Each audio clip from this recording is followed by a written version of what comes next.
નમસ્કાર, હું હિતાક્ષી ચાચડિયા આપ સૌનું સરદારનું સામર્થ્ય નામની સિરીઝના આ 12મા એપિસોડમાં હાર્દિક સ્વાગત કરું છું।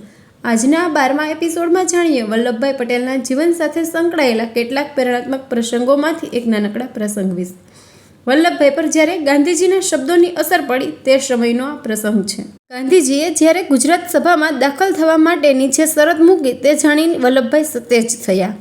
તે શરતનો સાર એવો હતો કે ગુજરાત સભાએ પ્રજાને અંગ્રેજી સત્તા પાસે ભીખ મંગાવવાની સલાહ ન આપવી, પરંતુ પોતાના વ્યાજબી હક માટે સરકાર સામે લડવાની તાકાત આપવા માટે સહકાર આપવો। વળી એ જ સમયે ગુજરાતમાં હોમ રૂલ લિંગ લાખો સહીઓ સાથે મોન્ટેગ્યુને મોકલેલી અરજી ગાંધીજીએ લડી હતી। તેનો ટૂંકમાં લખાણ વલ્લભભાઈને નવી શક્તિના દર્શન થયા। આવી જ રીતે ગાંધીજી સાથે વલ્લભભાઈનો થોડો પરિચય થયો।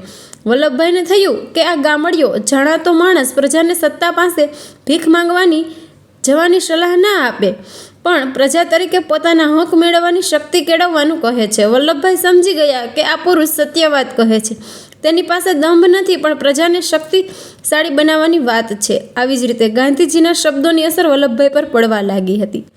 ફરી મળીએ આવતીકાલે સરદાર સાહેબના જીવનના એક નવા પ્રેરણાત્મક પ્રસંગ સાથે। જય સરદાર।